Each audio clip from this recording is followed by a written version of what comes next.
would it be okay if I started off reading a little bit of your bio? Yeah, it's not only okay, it's perfectly wonderful, and expand on it and make it more glorious, make me sound even more special, make me sound even more incredible. Use all the platitudes you could possibly imagine, make you puff me up so that everyone listens to my every single word.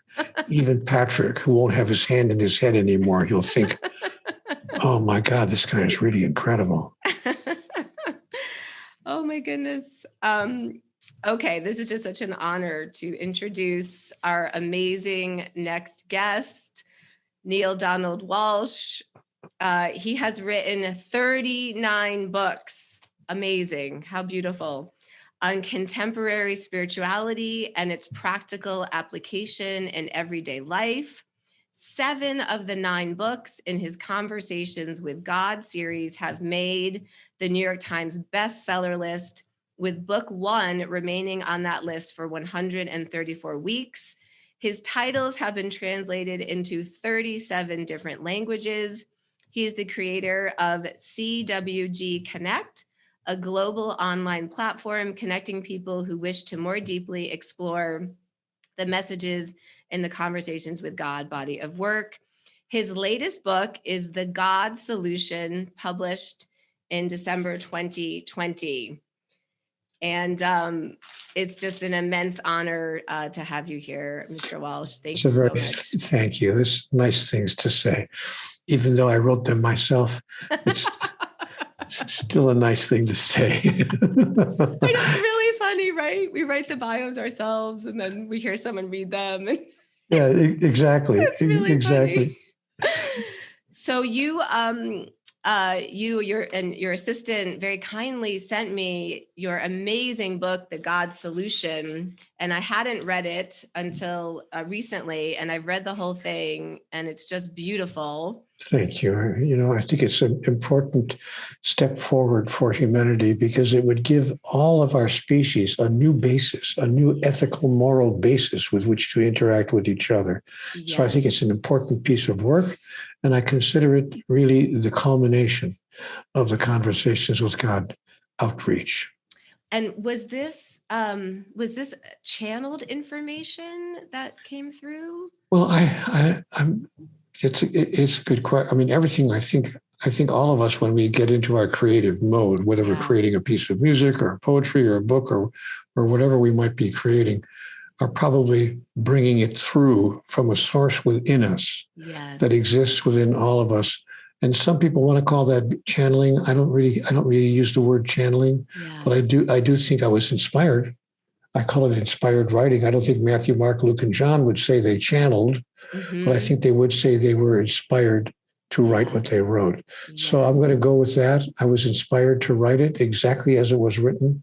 And I'm very, very pleased with how it turned out because I do think it has something, as I said a minute ago, very important to say. Yes. And maybe could you share with those who haven't yet read your amazing book, the underlying premise of what God really is? Well, yes, I'd be happy to. I start off by placing before humanity what I call the God dilemma. Yeah. And the dilemma that many people who believe that there is a God, and by the way, that's 8 out of 10 people in the world.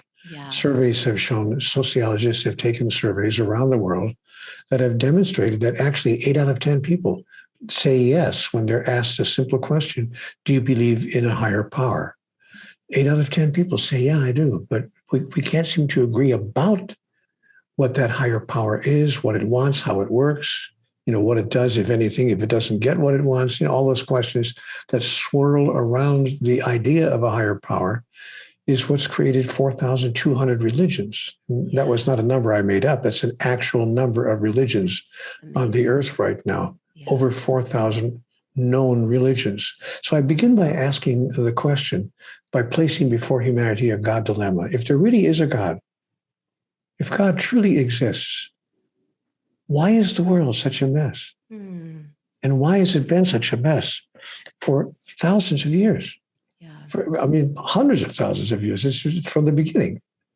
From the beginning, nothing has really worked as well as we would like. Yeah. And here's the words Jana Alberg on my screen, which is fun to see those words in the middle of my screen, but I'd much rather look at you. So I guess I'll just keep on looking at the words Jana Alberg. Oh, can you see me now? Now I can see you, yeah. Okay.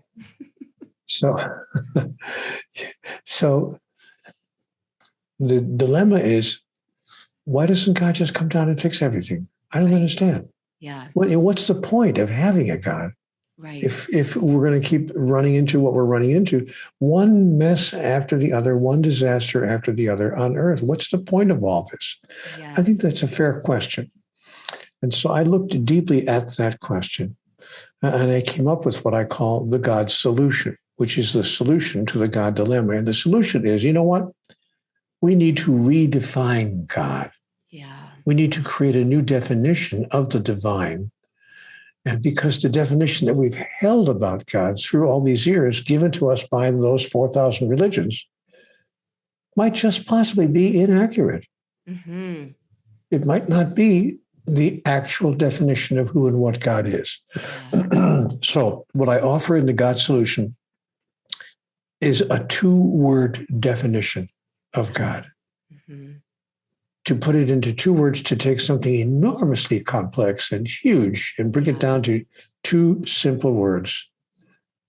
I have redefined God as pure love. Yeah.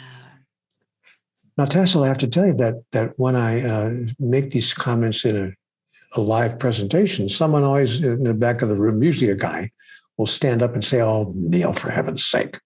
Are you telling me I've been listening to you for 20 minutes to hear you tell me that God is love?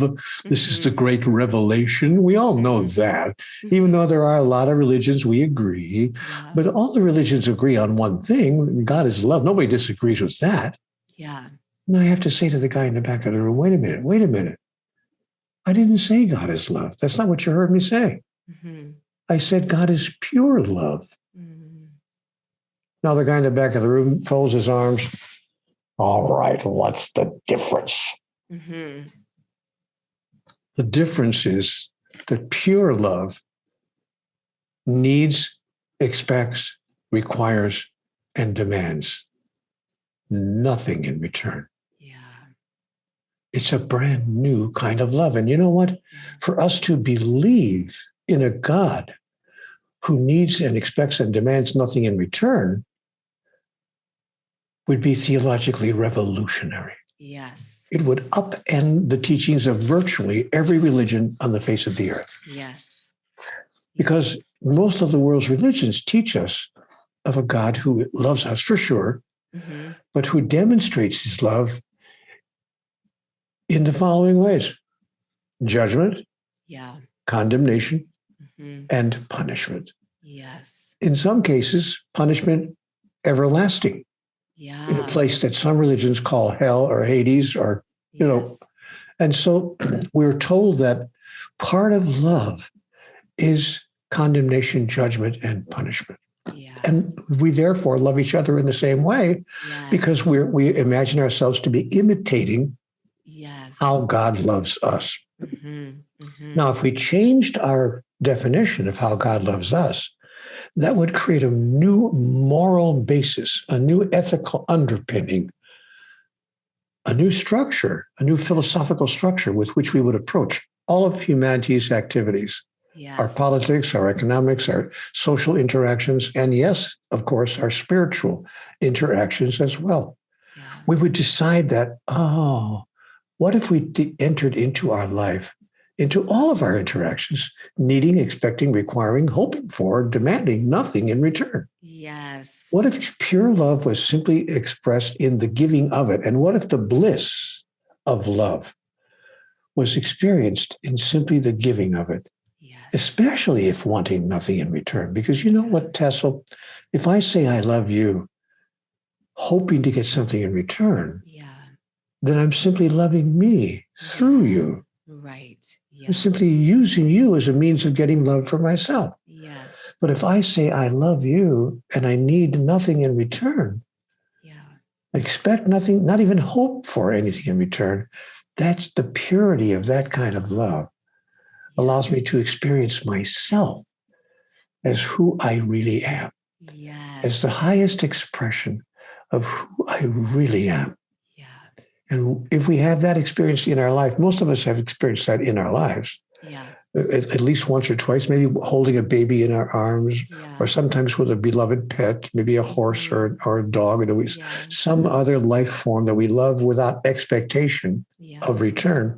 We've experienced that, and we've experienced that sense of warmth and oneness and wholeness that comes over us when we have that encounter with another living being in life, and we say to ourselves, oh, gosh, that feels so good. That's who I really am. Yes.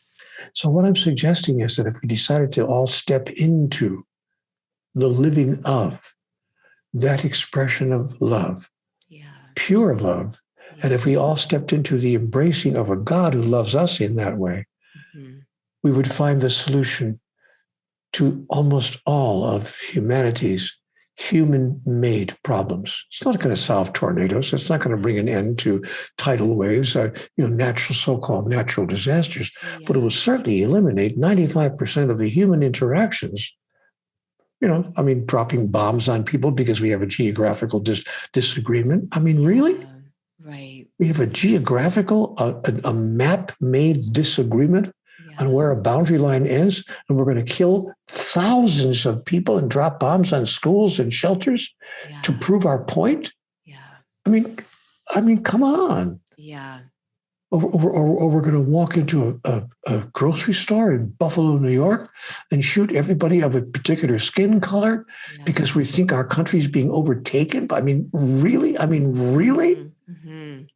What's going on with this species? Yeah. And what stops us from standing up saying, whoa, whoa, whoa, wait a minute. Yeah. Is this who we really are? Yeah. I tell you that the conclusion of that is that if we can rearrange our understanding of who we are and our understanding of who God it is, then our interactions with each other would shift dramatically, virtually overnight. Yes. All we have to do, here's the problem. Tassel, we're trying to change our behaviors. There are good people all over the world, billions of them, really. We're not in the minority. Most people are loving, kind, generous, compassionate, caring people. Yes. But we keep trying to change our behaviors. Yeah. One group working with another group, working with another, one religion working with another religion, working with another religion, political parties working with political parties, and on it goes at the United Nations and everywhere else in the world, trying to change people's behaviors. Guys, the secret is not to change behaviors. It's not about behavior mod. It's about belief modification. We need to change our beliefs. Yes. Because it's our beliefs that sponsor our behaviors. Yeah.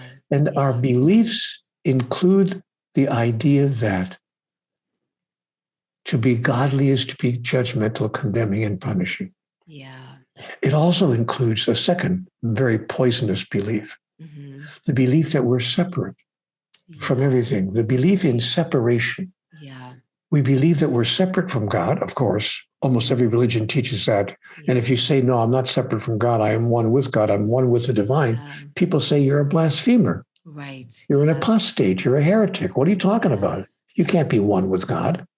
So we have accepted the notion that God is up there somewhere, who knows where, and we are down here, and God and we are separate until Judgment Day when we die, in which moment we'll be judged on how we lived our lives.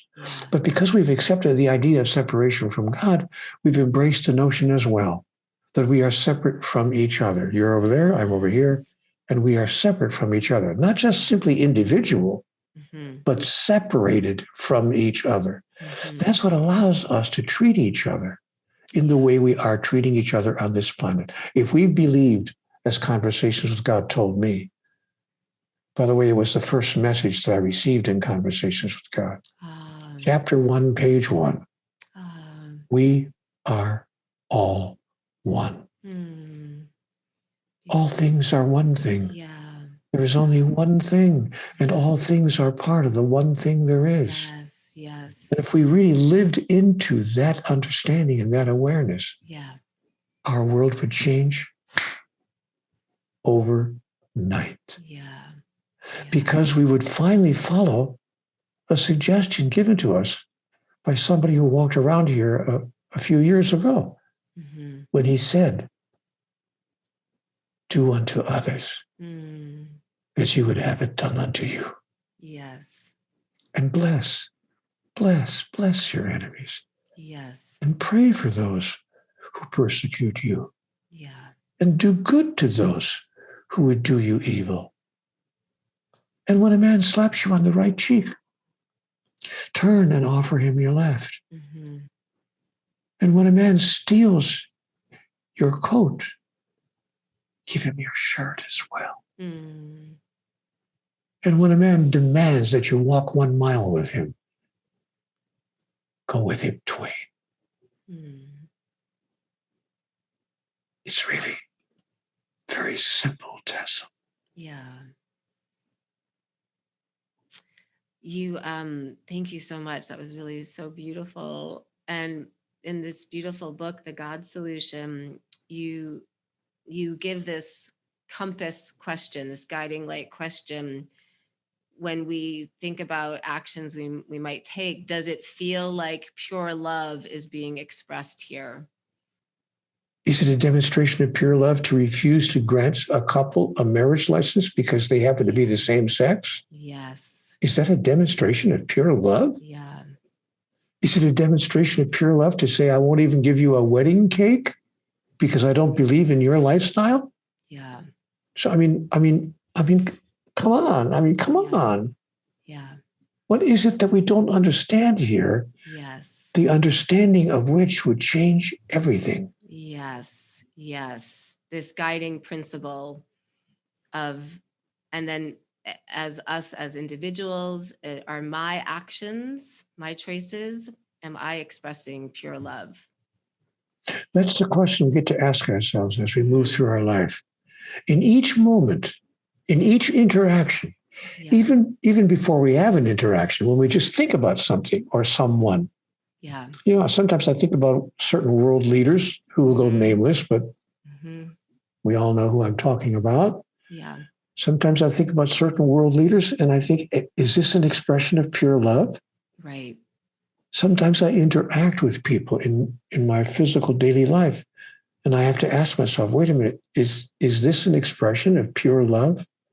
Yeah. Now, a person who looks at their behaviors one by one and their thoughts one by one and their actions and their words one by one, in that context, that person begins to walk through the world in a way that changes who they are and, if you please, changes the world that they touch. I've just, of course, described the walk through life of every spiritual master we've ever recognized, both male and female through the years, have done exactly that. Yeah. So why don't we just imitate them? Yeah. Yeah, there's a novel idea. Yeah. What would pure love do? Yes, it's just a beautiful guiding question. You also talk quite a bit about the difference between forgiveness and understanding. Well, forgiveness is the biggest obstacle to spiritual growth. Yeah. Now, when I say that, most people, again, have a pushback. I have to tell you that many of the messages in Conversations with God were a little bit controversial. And there's no such thing as right and wrong, I was told. There are no victims and no villains. Yeah. And forgiveness is the biggest obstacle to spiritual growth. Wait a minute, people say to me, what? Wait a minute, I was taught from a child that at least that is, one kind thing we could do is to forgive someone else. Yeah. And so I said to God, what are you telling me? What are you saying all these things? God said, Neale, in order for you to imagine that you need to forgive someone for anything, you would have to likewise imagine that you are not who you really are. Yeah. Because who you really are needs to forgive no one for nothing, since no one can possibly hurt, damage, injure, upset, anger, or frustrate you in any way. Yeah. Now, of course, if you think you are your body and your mind, then maybe they could. But if you understand who you really are, that you are a spirit, a soul, then you would realize that nothing can touch you, and that everything that you imagine is touching you in a physical way is simply an illusion. Yeah. And, one of the things I love to do when I'm giving a talk in front of a church audience, many churches invite me to speak, and they gave me a few moments in the pulpit, and I'll stand in the pulpit and I'll say to the congregation, I'm so glad you're all here today. I've come here to send you a very important message. God will never forgive you for anything. And the place goes crazy. Even Anne Mulvaney Caron goes out of her mind. She's like, what are you saying? God will never forgive you for anything? And I said, no, because nothing you could possibly do could hurt, injure, anger, frustrate, or upset God in any way. What could a 6-month-old baby do to hurt, upset, or anger, or frustrate you so deeply that you would feel, then I asked my audience, have any of you ever held a 6-month-old baby in your arms? Most people say, yeah, I've had that pleasure, maybe my own child, perhaps a grandchild, whoever, the baby of a friend. But I've held a 6-month-old baby in my arms. And then I say to them, well, if that little baby had an unfortunate biological accident, would you say to the baby, it's okay, sweetheart, I forgive you? Right. It's ridiculous. You wouldn't forgive a baby. Right. Forgiveness is not part of the equation. Why? Because you understand how someone so young could experience such an event. Therefore, said God to me, Neale, understanding replaces forgiveness in the mind of the master. And he gave me a wonderful example. John Paul II, also known as Pope John Paul II, was shot while he was going through a motorcade in Rome many years ago. He has since left his physical body, but not because of that. He was shot 6 times, but he actually survived that attack. Then he went to the jail cell of his attempted assassin. And he said to the man, I cannot condone, I cannot approve of what you did as a means of solving, your issue, but would you at least help me understand why you did it? And the man said, well, I'll tell you why. And he gave him his reasons. He felt individually that he was from Turkey and he was an Islamic man. And he said he felt that the Catholic Church had done more to hurt or directly damage Islam than any other particular movement on the planet. He said, so I was just furious about it, and I was going to get back in the only way that I knew was to kill the Pope. Now the Pope said, I'm going to repeat, I don't think that violence is the way to solve problems, but I do at least understand what could cause a human being to do that. And then he said something interesting to his assailant. The Pope said something very interesting. He said, In nomine Patri et Filii et Spiritus Sancti, Amen. He said, In nomine Patri et Filii et Spiritus Sancti, Amen.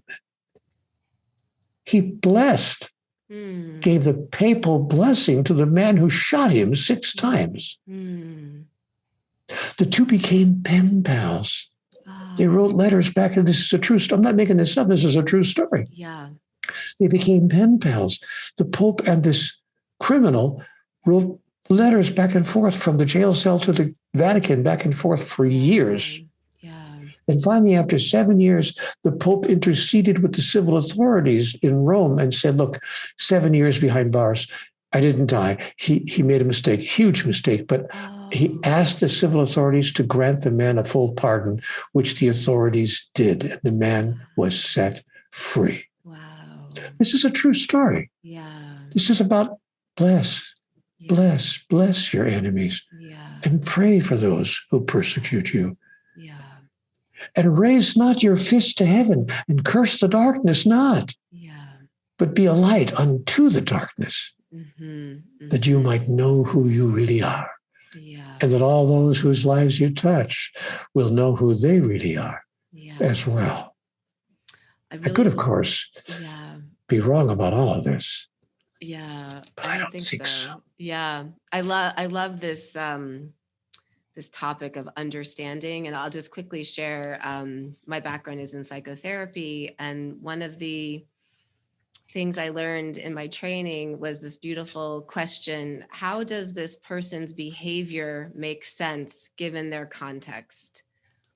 And just as the Pope was really trying to understand, how does what he did make sense given his context? And it does make some sense. We can understand Conversations with God said to me famously, Neale, nobody does anything inappropriate given their model of the world. Yes. And in the God solution, you talk about that all acts are acts of love. There is love for something. That every act is an act of love. Yes. You either love power, you either love power over, you love being right, you love making someone else wrong, but every act is an act of love. Yes. That is correct. Yeah. All we have to do is find a way to love each other in a way that would make them feel the way we would like to feel when someone loves us. Yes. And so we've replaced the golden rule with the platinum rule. The platinum rule is even more powerful than the golden rule because platinum is more valuable than gold. Yes. So the platinum rule says, do unto others as they would have it done unto them. Yes. Dare we act that way with each other? Yes.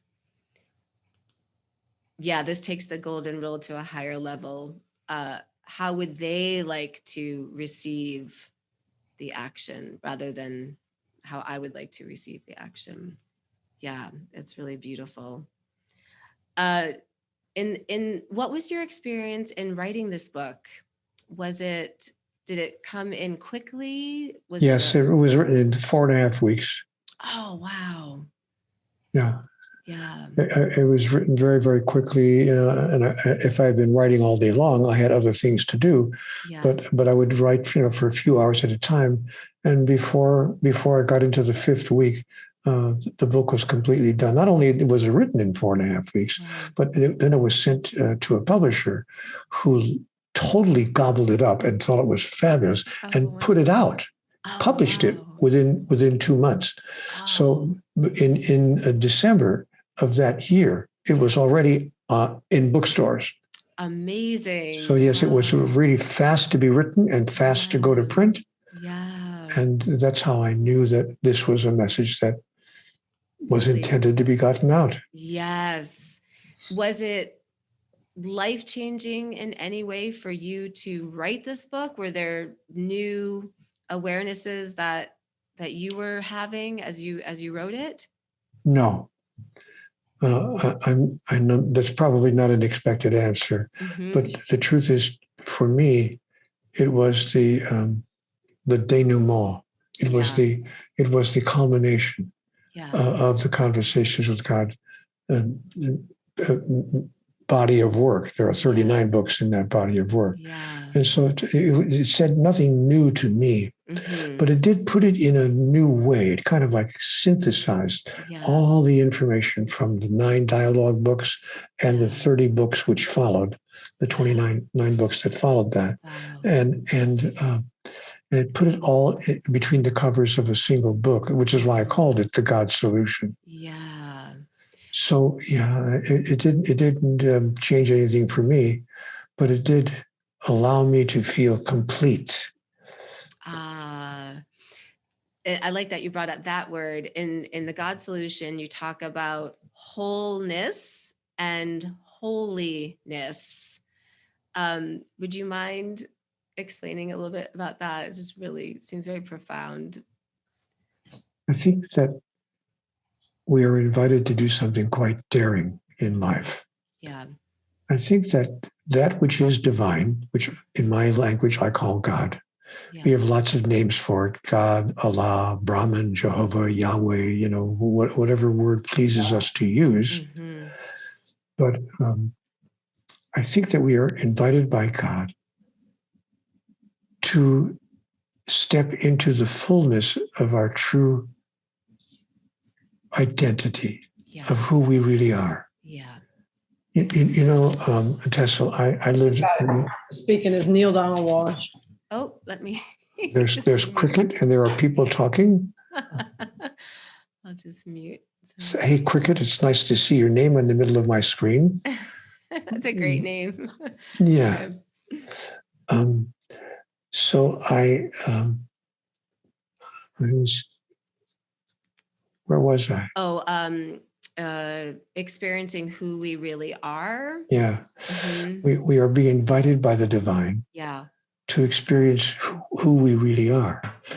Now, I have to tell you that I was quite an old gentleman. I mean, in my mid-50s, before I actually sat down and seriously asked myself that question. Yeah. Of course, we all have ideas like that, but I mean, a serious exploration of it didn't occur in my life until I was 53 or 54 years old. Yeah.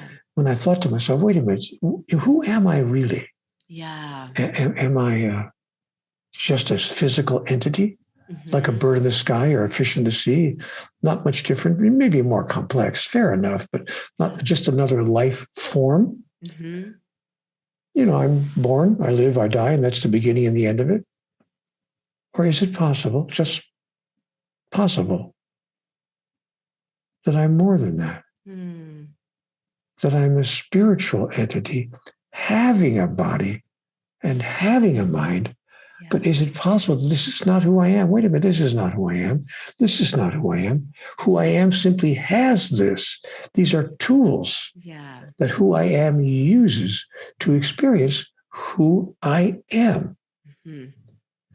And so who am I? Well, God said to me, Neale, you're me. You're an individuation of me. Yeah. Now, again, there's that guy in the back of the hall who's talking, when I'm giving my little speech. Oh, Neale, come on. You're trying to tell me that you are God. Right. Come on. And I have to say, now, wait a minute. I didn't say that I'm God. I said that I'm an individuation of divinity. Yeah. And God gave me a metaphor that helped me understand that completely. God said, see yourself as a wave on the ocean. Have you ever seen a wave on the ocean? I said, of course I have. God said, okay, great. Mm-hmm. Is the wave something other than the ocean? Well, no, it's. Is the wave separate from the ocean? Well, no, it's not separate. Well, then what is the wave? Is it simply an individuation of the ocean arising in particular and specific form at a particular and specific time? I said, that would be a fair description of a wave. God said, great.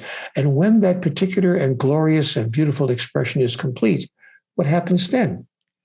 Does the wave then recede back into the ocean to arise again on another day? Mm. I said, wow, God, that's clever. That's a good metaphor. Even Anne, who's not smiling at all, but she's very serious. She's taking this all in, saying, wow, this guy has really, really got it down. So in fact, that's what's meant by God and I are one. That I'm a wave on the ocean of God. So you know what, folks? Go out there and make waves. Beautiful. And I love in your book, The God Solution, you also talk about in relationship with others, we really have the opportunity. Yeah. Oh, it's God. It's God. It's God. I'm doing my best. Well, he said, stop it. You're making Anne cry. All right. I'll stop it. Okay. All right. Bye. Thanks for calling. Oh, you have a direct line to God. Well, she sometimes calls me in the middle of interviews just to set me straight. That's awesome. Hello, God. You talk about how in relationship, we have the opportunity to really experience ourselves as pure love. And you talk about, for instance, the Pope, with how he so kindly interacted with the man who shot him, and that how good it feels for us when we can experience ourselves as pure love, because that is what we really are. Tesla, it's life-changing. Yeah. Once we've had that experience with another human being, it changes our life. We finally understand what love is really about. Yes. And how it feels to give of ourselves utterly, completely, totally, and absolutely, and in fact, need and request nothing in return. Yes. Now, the irony of that is, as I've discovered in my life, that when we love in that way, ironically, we get back all that we had in our old way of loving, had hoped for, expected, even in some cases demanded. Right. In return, it comes back to us automatically without us asking for it or wanting it or needing it. Right. So, because that's how life works. Yeah. So we've discovered, at least I've discovered in my life, that loving that way produces all that I was stressing, straining, and striving for. Yeah. In the earlier part of my life, when I thought that love was a bargain. Yeah, right. Kind of a like a trade relationship between nations. Tat. Yeah. I give you this, you give me that. Yeah. Yeah. I wouldn't use the word tit exactly in that context, but I'd understand what you meant by tit for tat. And so I would say that life is not a bargain. It's not a trade deal. Yeah, right. And so, which is nice because for the earlier part of my life, I was always running around trying to find the perfect card on Valentine's Day. My darling, my dearest, my sweetheart, I will trade you very much. And I will never stop trading you. I'll trade you until the end of time. But if you stop trading me, the deal is off. Yeah, right. Now I can actually send a card that says, I love you. Because I know what love really is. Yeah. And it feels so good. I'm only sorry that it took me so long in my life to learn that. Yeah. Because, Tassel, so old, so soon, so smart, so late. Is that what it feels like? Yeah. Oh. What was I going to ask you? And that really, when we really love from this purity, it's really just an appreciation of the other as a divine being, as a divine spark of all that is. Yes. And of course, appreciation is an interesting word. In English, the word means more than we think it means. It not only means gratitude, it means to enlarge, to make bigger. Ah, yeah. Like a property appreciates in value. Right. Yes. So we say that our property appreciates in value.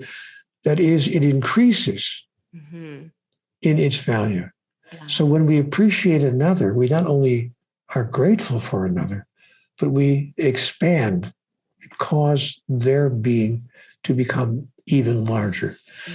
That's called giving people back to themselves. I was invited by God to undertake 3 missions.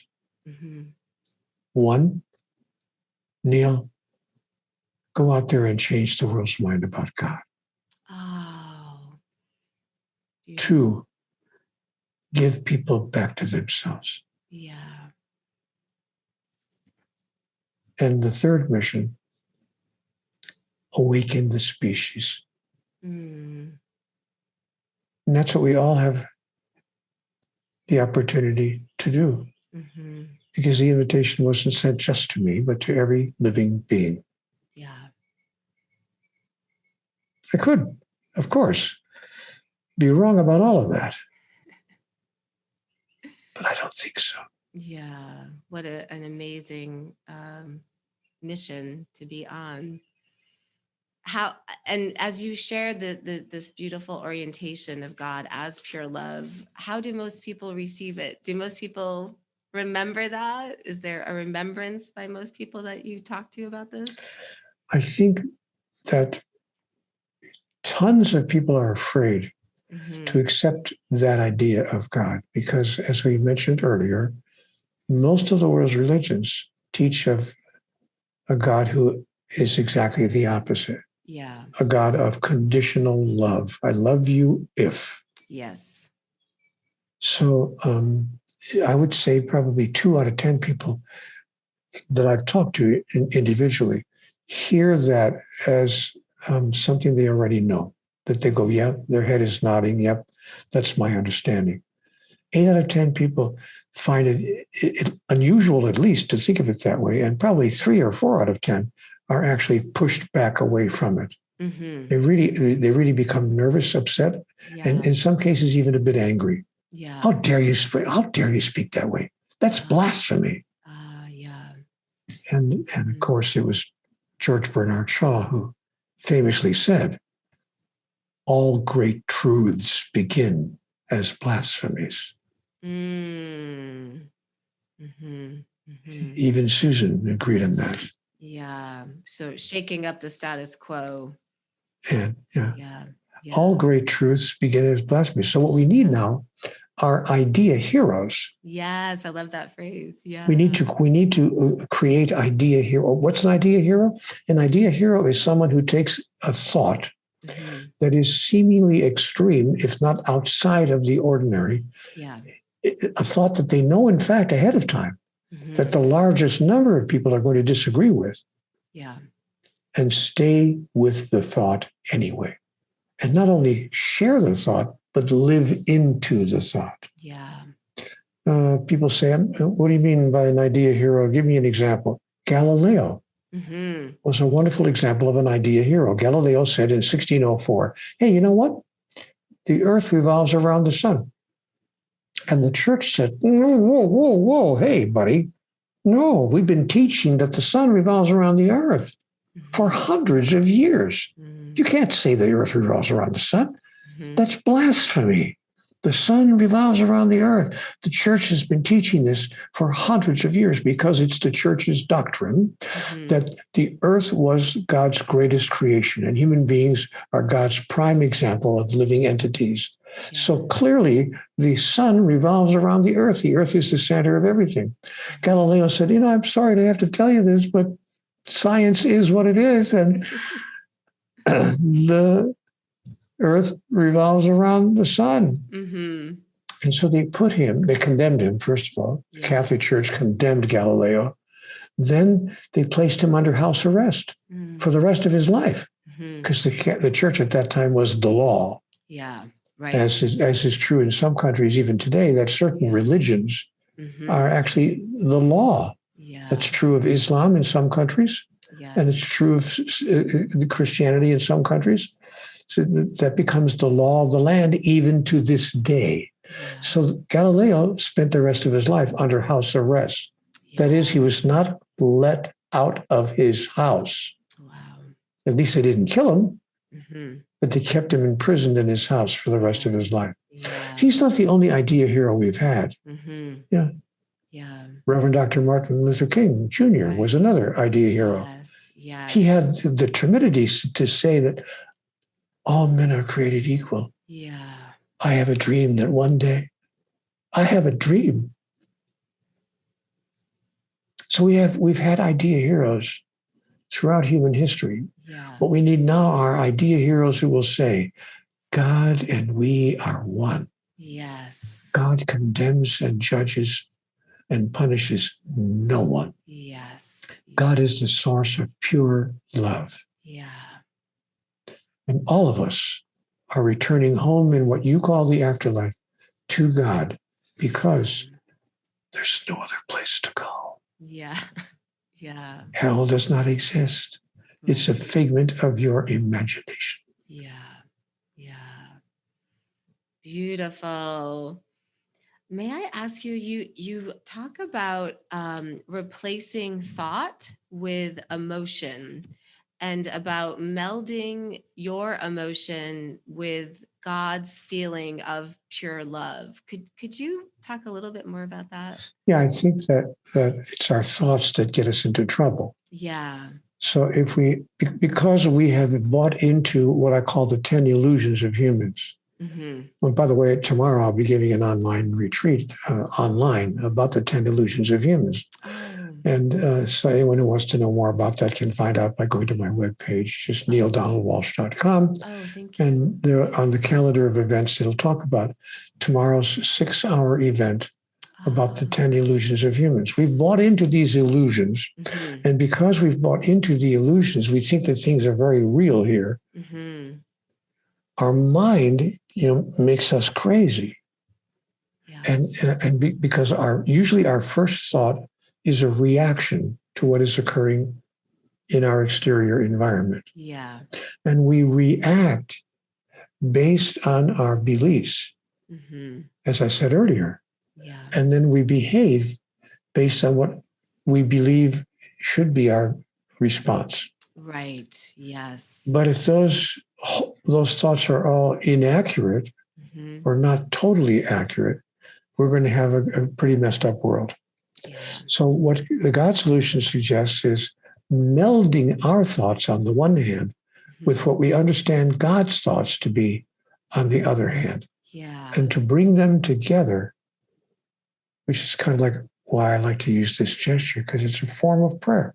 Yeah, right. That we bring our thoughts and God's thoughts together. And we begin thinking in a brand new way about what is really true. Yeah. And we even find it possible at level 1 to forgive the unforgivable, and at level 2 to not even need to forgive, because altogether now, understanding replaces forgiveness in the mind of the master. Yes. And you make the point of self-understanding As well. Self-forgiveness as well. Yeah, not just with another. Right. But when I look at the things I've done in my life, of which I'm not proud, and there are many, I'm not perfect like Tassel, who's never done a bad thing in her life. But I've done some things that I'm not happy about. Yeah. But when I go back in my mind and go, what was I thinking? What, like you asked earlier, what caused me to do that? Yeah. Or as God put it to me in a wonderful question, what hurts you so much that you felt you had to hurt someone else in order to heal it? Yes. What a profound question. And when I look deeply into that, that doesn't make what I did right. I want to repeat. It doesn't make what I did okay. Yeah. But it does mean that I can understand, why I would do that. Yeah. And that allows me to no longer feel the need to forgive myself. Yeah. But to simply allow myself to decide that's not who I choose to be. Right. Given the same circumstances again, I would not say or do what I said or did. Yeah. So I've kind of changed my mind. I literally went to the store and changed my mind. Yes. So now I am of a new mind about that. Yes.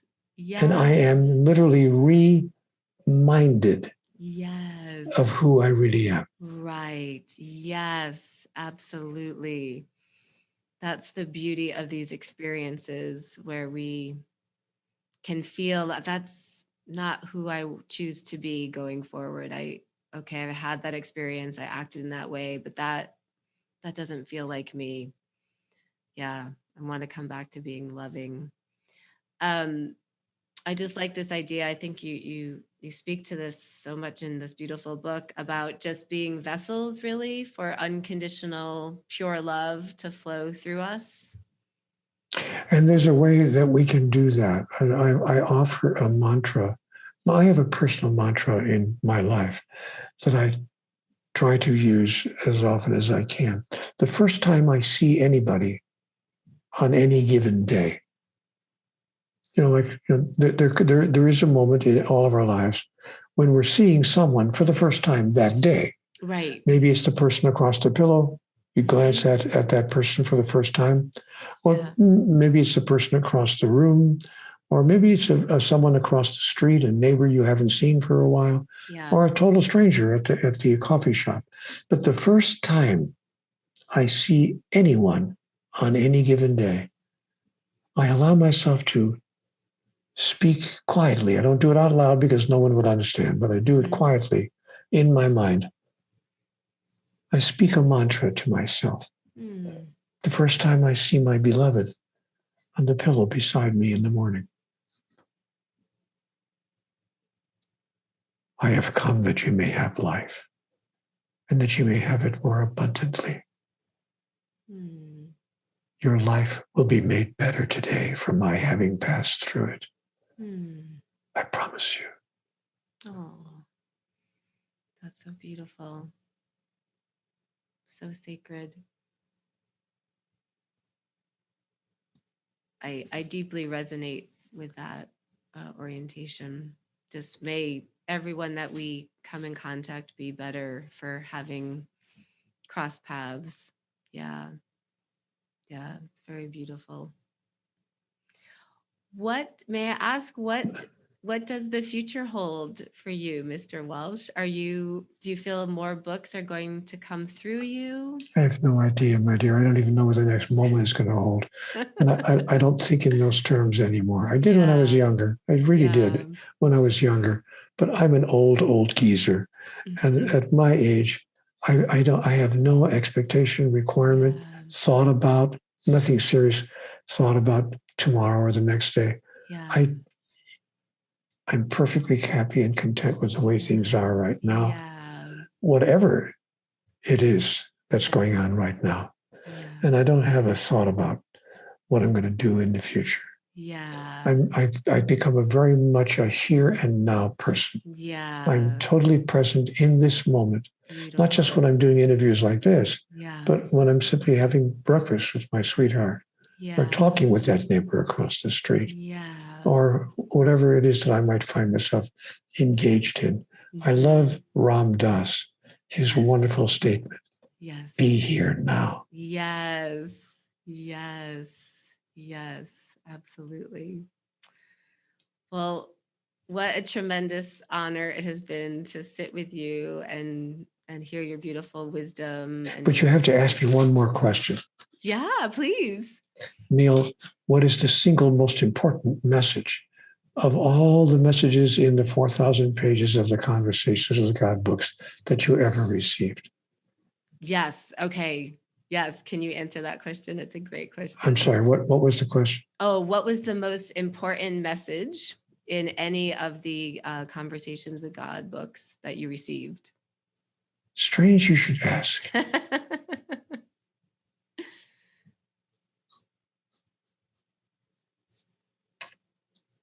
The single most important message came to me when I was begging God. What does it take to make life work?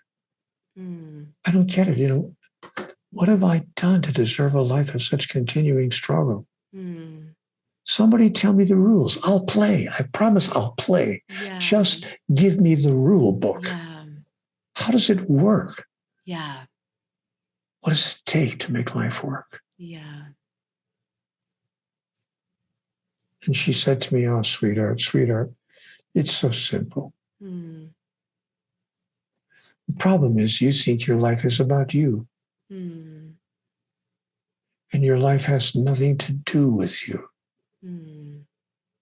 It's about everyone whose life you touch and the way in which you touch it. But when you understand that, you will discover that your life really is about you in the largest sense. It's not about local you, little you, the tiny aspect of you that you currently call Neale.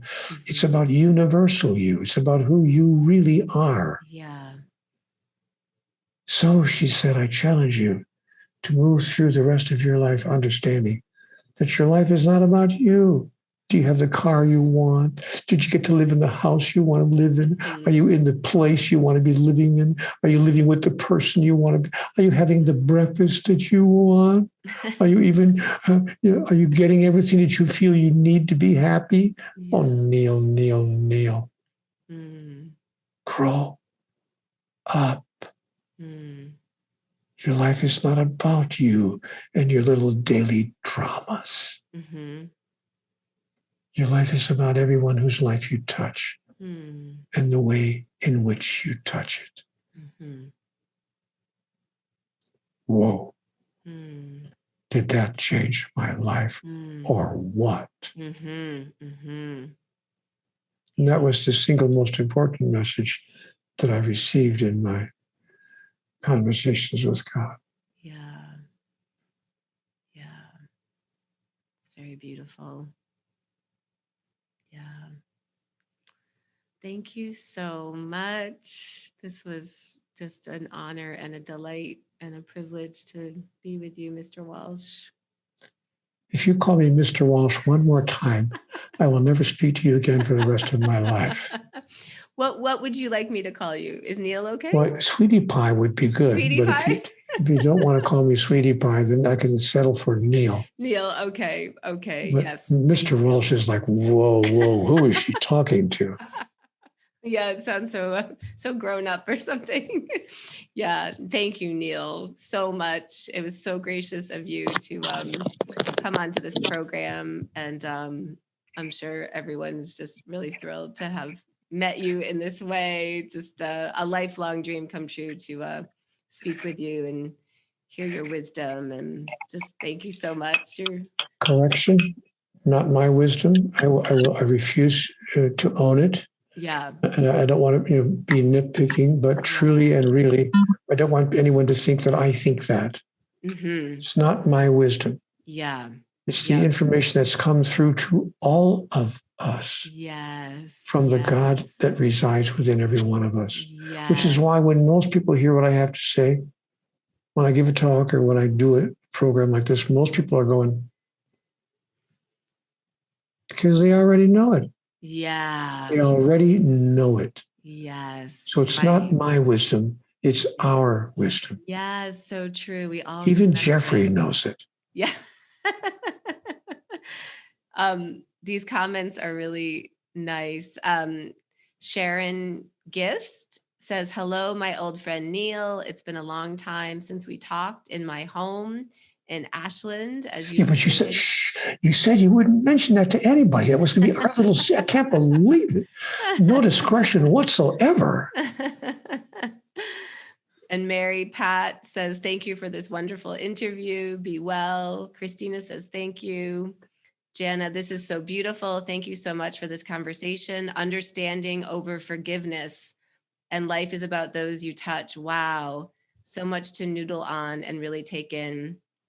Patrick says, thank you, Neale. Love your work. Love your daughter, Tara. Brian, thank you, Neale, from my heart. Chris, that was grand. Thank you for sharing, Neale. Anne, thank you, Neale. This was life-changing for me. Oh my goodness, this is so great.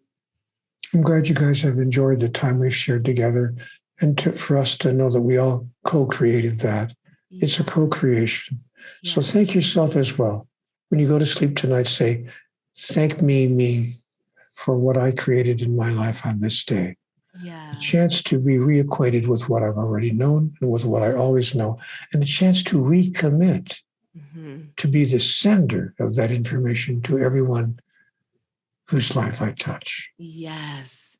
Amen to that. Yes. May we all share this beautiful truth and help us all remember who we are. And thanks, Tassel, for having me with you today. And let's do it again sometime. Oh, that would be lovely, Neale. Thank you. I'd love to do it again. Thank you so much. Your beautiful, bright light. Thank you. Thank you. So much love to you. Bye for now. Bye for now. Bye.